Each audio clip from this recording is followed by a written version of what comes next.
සුබ දවසක් කියලා සියලු දෙනාම පිළිගන්නවා ලයිෆ්ස්ටයිල් YouTube නාලිකාවට. අද අපි කියලා දෙන්නේ පසවිස වලින් තොරව કૃතිම රසකාරක හෝ වර්ණකාරක කිසිවක් අඩංගු නැති තක්කාලි සෝස් එකක් ගෙදරදිම හදන්නේ කොහොමද කියලා.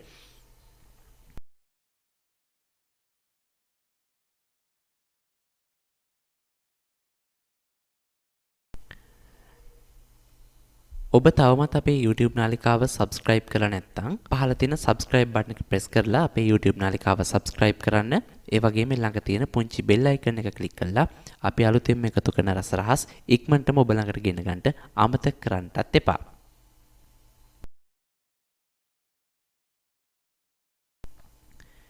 මේ sauce එක අපිට සාමාන්‍ය තක්කාලි sauce විදිහටම පාවිච්චි කරන්න පුළුවන්. short eats එක කන්න level එකකට සහාය වගේ අපි සාමාන්‍ය තක්කාලි sauce භාවිතා කරලා හදන සියලුම ආහාර වර්ග හදන්න මේ sauce එක පාවිච්චි කරන්න පුළුවන්. අපි බලමු අද මේ තක්කාලි sauce එක හදන්න මොනවද අපිට ඕන වෙන්නේ කියලා.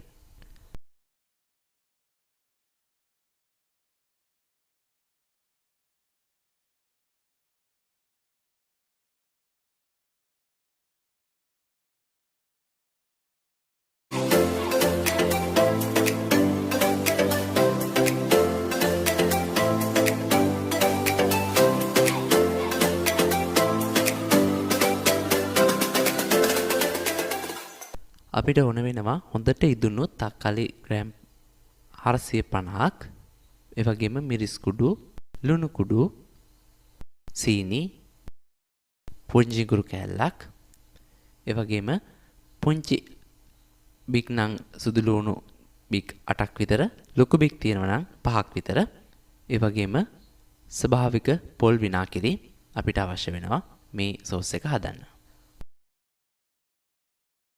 අපි මුලින්ම මේ වගේ භාජනයකට වතුර ටිකක් දාලා රත් වෙන ලිපේ තියමු. මොකද අපිට මේ තක්කාලි වල තියෙන පොත්ත ඉවත් කරන්න ඕනේ. ඒ නිසා අපි මේ වතුර එක රත් වෙන්න තියලා වතුර එක රත් වෙනකන් අපි ඊළඟ වැඩවලට යමු. අපි මුලින්ම අපේ බ්ලෙන්ඩර් ජායක ගන්නවා. බ්ලෙන්ඩර් ජායකට අපි එකතු කරමු. අපි ගත්ත ඉඟුරු කෑල්ල පොඩියට කපලා එකතු කරමු. මොකද අපිට මේ ඉඟුරු කෑල්ල හොඳටම බ්ලෙන්ඩ් වෙන්න ඕනේ. ජූස් එකක් වෙන්නම. ඒ නිසා ඒක පහසු වෙන්න හින්දා අපි පොඩියට කපලා එකතු කරමු. අපි අනෙක් ඉඟුරු කෑල්ලත් මේ විදිහට අපි පොඩියට කපලා අපි බ්ලෙන්ඩර් ජායකට එකතු කරගත්තා. ඊළඟට අපේ සුදු ලුණු ටික අපි මේ වගේ පුංචියට කපලා අපේ බ්ලෙන්ඩර් ජායකට එකතු කරගමු. ඒ වගේම මතක් කරන්න ඕනේ මේ සෝස් එක අපිට සති 2-3ක් උනත් ෆ්‍රිජ් එකේ තියලා පාවිච්චි කරන්න පුළුවන්. හැබැයි ෆ්‍රිජ් එකේ තියලා අපි එහෙම පාවිච්චි කරනවා නම් ආහාරයට ගන්නවා නම් කිසිම වෙලාවක මේකට වතුර එකතු වෙන්න දෙන්න එපා. ඒ වගේම තෙත හැඳි පාවිච්චි කරන්න නැතුව ෆ්‍රිජ් එකේ තියලා අපිට මේක අපිට අවශ්‍ය වෙලාවට අරගෙන පාවිච්චි කරන්න පුළුවන්. සුදු ලුණු ඔක්කොම ටික කපලා මේ විදිහට බ්ලෙන්ඩර් ජායකට එකතු කරගමු.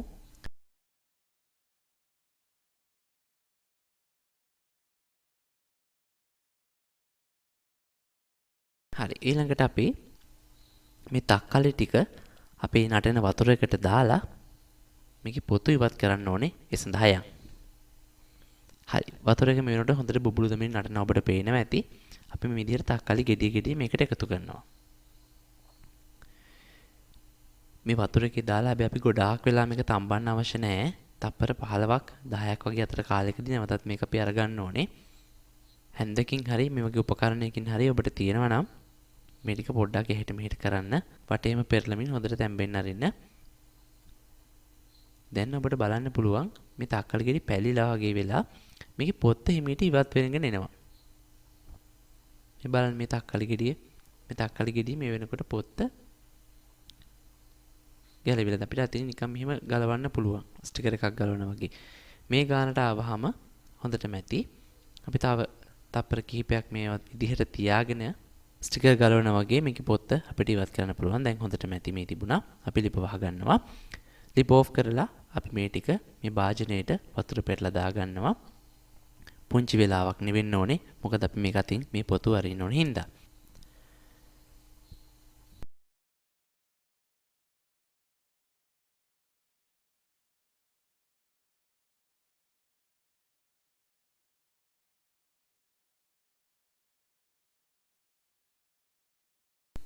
මේ තියෙන අපි නිවලා අරගෙන ආපු අපේ තක්කාලි ටික අපි දැන් මේ තක්කාලි ගෙඩිවල පොතු ඉවත් කරන්න හදන්නේ. ඔන්න බලන්න දැන් මේ තක්කාලි ගෙඩිය අපි අතට ගත්තාම අපිට කපන්න කොටන් දෙයක් නැහැ. ස්ටිකර් එකක් ගලවනා වගේ බොහොම පහසුවෙන් මේ තක්කාලි ගෙඩියේ පොත්ත ඉවත් කරන්න පුළුවන්. මේ විදිහට මේ තක්කාලි ගෙඩිය ඔක්කොගෙම පොතු ඉවත් කරන්න ඕනේ. මේ විදිහට පොතු ඉවත් කරලා මේක පොඩි කෑලි වලට කපලා අපේ බ්ලෙන්ඩර් ජායකට දාගමු. මේක පොඩි කෑලි වලට කපන්න කිව්ව අපිට මෙහෙම ගෙඩිය පින්නුනක් දාලා බ්ලෙන්ඩර් ජායකේ බ්ලෙන්ඩ් කරන්න පුළුවන්. නමුත් ඒක ටිකක් අපහසුයි බ්ලෙන්ඩර් ජායකට දාන්න. අපි මෙහෙම කපලා දැම්මහම අපිට මේක හොඳටම ජූස් කරලා ගන්න පුළුවන්. මොකද අපිට මේක හොඳටම අඹරලා ගන්න පුළුවන් නම් තමයි ලේසියෙන්ම මේ තක්කාලි සෝස් එක හදන්න පුළුවන්. මොකද අපි මේක පෙරන්න ඕනේ. ස්ට්‍රේන් එකක් ආධාරයෙන් අපි මේක පෙරන්න ඕනේ. ඒ නිසා අපි මේක හොඳට බ්ලෙන්ඩ් කරන්න ඕනේ. ඒ නිසායි පොතු ඔක්කොම ඉවත් කරන්න කිව්වේ. මේ විදිහට පොතු ඉවත් කරලා මේ බලන්න අනිත් ගෙඩියත් අපි හොඳට පොතු ඉවත් කරනවා. කිසි කරදරයක් නැහැ. ස්ටිකර් එකක් ගලනවා වගේ හොඳින් පොත්ත ඉවත් වෙලා යනවා. විශේෂයෙන් මතක් කරන්න ඕනේ හොඳට ඉදුණු තක්කාලි ගන්න කියන්නේ. මොකද අපි මේ සෝස් එක හදනකොට මේකේ වර්ණය අනිවාර්යෙන් අපි රැක ගන්න ඕනේනේ. තක්කාලි සෝස් එකක් සාමාන්‍යයෙන් තද රතු පාටයි. ඒ නිසා වර්ණය රැඳෙන්න අපි වර්ණය මුකුත් කෘත්‍රිමව එකතු කරන්නේ නැහැ. මේ තක්කාලි වල තියෙන වර්ණයම තමයි අපි මේ සඳහා භාවිතා කරන්නේ. හරි මේ ඔක්කොම ටික අපි බ්ලෙන්ඩර් ජායකට දාගත්තා. ඉඟුරු, සුදු ලූණු සහ පොතු ඉවත් කරපු තක්කාලි මේ ඔක්කොම මේ බ්ලෙන්ඩර් ජායකට දාලා මම දැන් යනවා මේක හොඳට බ්ලෙන්ඩ් කරගෙන අරන් එන්න. මේකට වතුර බින්දුවක්වත් එකතු කරන්න එපා. මේ જાති ටික විතරක් එකට බ්ලෙන්ඩ් කරන්න. මේ තියෙන්නේ අපි බ්ලෙන්ඩ් කරලා අරන් ආපු තක්කාලි මිශ්‍රණය. තක්කාලි, සුදු ලූණු, අමිඟුරු මේ ඔක්කොම හොඳට බ්ලෙන්ඩ් කරලා අරන් ආවේ. දැන් අපි පෑන් එකක් ලිපේ තියලා ස්ට්‍රේන් එකක් ආධාරයෙන් මේක අපි මේ පෑන් එකට පෙරමු. ඒක තමයි මේ කරන්න හදන්නේ. මේ වගේ ටික ලොකු ස්ට්‍රේන් එකක් ගන්න. ස්ට්‍රේන් එකක් අරගෙන එහෙම නැත්නම් කිරි ගොට්ටක් හරි කමක් නැහැ. අරගෙන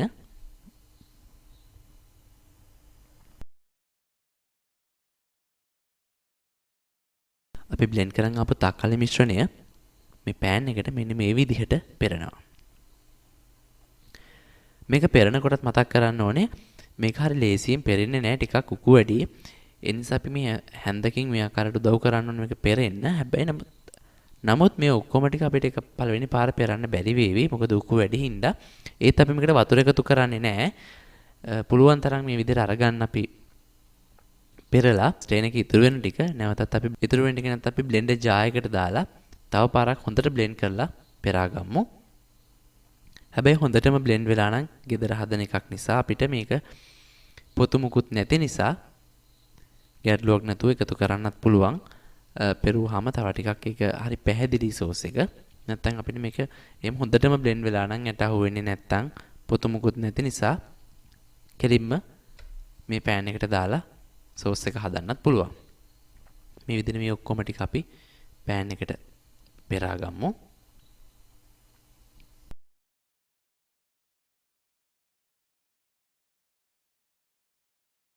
දැන් අපි මේකට එකතු කරනවා ලුණු කුඩු තේ හැන්දක් පුරෝපු තේ හැන්දක් අපි එකතු කරනවා. ඒ මගේ රස අනුව ඔබට ලුණු රහ තව ටිකක් ඕනේ නම් අපි අවසානයේදී තව චුට්ටක් එකතු කරගමු. මිරිස් කුඩු මේස හැඳි දෙකක් පුරෝපු මේස හැඳි දෙකක් අපි මේකට එකතු කරනවා. ස්වභාවික පොල් විනාගිරි තමයි අපි අද පාවිච්චි කරන්නේ. ස්වභාවික පොල් විනාගිරි මේස හැඳි 4ක් අපි මේ සෝස් එකට එකතු කරනවා. මේ ඔක්කොම ටික අපි මේ ලිපේ තිද්දිම හොඳට කලවම් කරමින් විනාඩි 5ක් විතර මද ගින්නේ ගෑස් ලිපේ අපි කියන්නේ මීඩියම් හීට් එක කියලා. මීඩියම් හීට් එකේ ඔයා ගන්න ඕනේ. මොකද අපිට ඕනේ මේක හිමින් මෙහෙම තැම්බි බස්සව ගන්න ඕනේ. අපිට සෝස් එක අපිට අවශ්‍ය උකු තත්වයට එනකම්. ගොඩාක් ගින්දර දාලා එකපාර මේක ඉක්මනට බස්සව ගන්න උත්සාහ කරන්න එපා. ඒ මොනොත් මේකේ රස වෙනස් වෙන්න පුළුවන්. ඒ වගේම පැහැය වෙනස් වෙන්න පුළුවන්. ඒ නිසා අපි හිමින් හොඳට හැඳි ගා මේක ලොකුම දේ තමයි අපි කරන්න ඕනේ හැම වෙලෙම මේක හොඳට හැඳි ගාගෙන උයන්න ඕනේ. එහෙම නැතුව අපිට මේක තියලා ලිපේ කොහෙටවත් යන්න බෑ.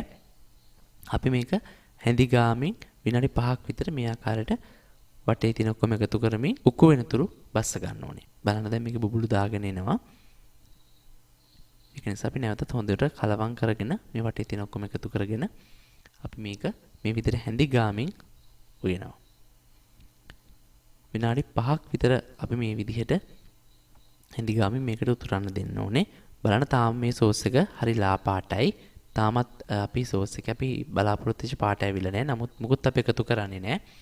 අපි ස්වභාවිකවම මේකේ තියෙන ජලයේ වාෂ්ප වෙලා මේ විදිහට මේකෙන් ඉවත් වෙනකොට එන පාට තමයි පාවිච්චි කරන්නේ. විනාඩි 5ක් විතර යනකොට මේ ලා පාට චුට්ටක් අඩු වෙන්න පටන් ගන්නවා. දැන් බලන්න දැන් විනාඩි 5කට පස්සේ මේ සෝස් එකේ පාට තව ටිකක් තද පාට වෙලා ටිකක් උකු වෙලා තියෙනවා. අපි ගින්දර තව චුට්ටක් අඩු කරගන්නවා. මොකද නැත්තම් මේක දැන් මේ වෙනකොට වේගයෙන් බුබුලු දාන්න ඉඳ විසි වෙන්න බලනවා එළියට. මේ වෙලාවේ පොඩ්ඩක් ලුණු රහ බලන්න. ලුණු මදි නම් ලුණු චුට්ටක් එකතු කරන්න. මට නම් මේකේ ලුණු ප්‍රමාණය ඇති. ගොඩාක් ලුණු එකතු කරගන්න එපා. එහෙම වුණොත් එහෙම මේ සෝස් එකේ තියෙන තක්කාලි රස යට යන්න පටන් ගන්නවා. ලුණු රහ මතුවෙනවා. මේ වෙලාවේදී අපි මේකට සීනි එකතු කරනවා. අපි සීනි මේස හැඳි 4ක් මේකට එකතු කරනවා. ගොඩක් සීනි කන්න කැමති නැති කෙනෙක් නම් මේකට සීනි මේස හැඳි 3ක් දැම්මත් ඇති. ඒත් මම ආසයි මේක පොඩ්ඩක් පැණි රහට දැනෙනවට නිසා මම මේස හැඳි 4ක් එකතු කරනවා. එකතු කරලා මේ විදිහට අඩු ගින්දරේ ඔබට ලිප පේනවා ඇති මේකේ ගොඩාක් ගින්දර අඩුයි. අඩු ගින්දරේ මේක හිමීට දිය කරමින් මේ විදිහට උයා ගන්නවා.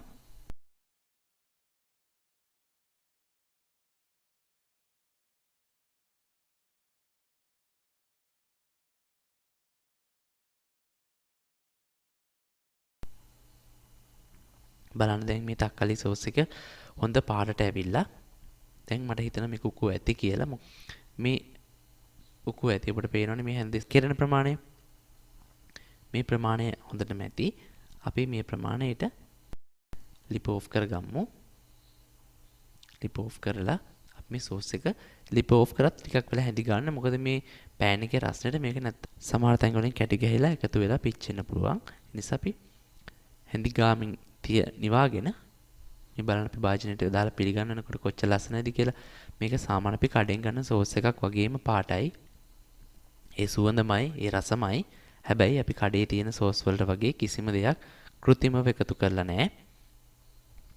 රසකාරකයක්, වර්ණකාරකයක් හරි. එහෙම නැත්නම් මේ කල් තියා ගන්න දෙයක්වත් කිසිම දෙයක් අපි මේ සෝස් එකට එකතු කරලා නැහැ. ඉතින් පුංචි දරුවෙකුට උනත් ෂෝට් එකක් එක්ක මේ සෝස් ටිකක් දාලා දෙන්න පුළුවන්. ඒ වගේම මේ සෝස් එක අපිට ඩෙවල් එකක් හදන්න, පීට්සා එකට උඩට දාන්න, ඒ වගේ ඕන දෙයකට අපිට පාවිච්චි කරන්න පුළුවන්. හරි එහෙනම් අද අපි ඔයගොල්ලන්ට ගෙදරදී වස විසෙන් තොර රස තක්කාලි සෝස් එකක් හදන හැටි කියලා දුන්නේ. ඉතින් තාමත් ඔබ අපේ YouTube නාලිකාව subscribe කරලා නැත්නම් නැවතත් මතක් කරනවා. පහළ තියෙන subscribe බටන් එක press කරලා අපේ YouTube නාලිකාව subscribe කරන්න. ඒ ළඟම තියෙන පුංචි bell icon එක click කරලා අපි අලුතෙන් එකතු කරන රස රහස් හැකිතාක් ඉක්මනින් ඔබේ කරගන්නත් අමතක කරන්න එපා. එහෙනම් අදට අපි ගිහින් එන්න සුබ දවසක්.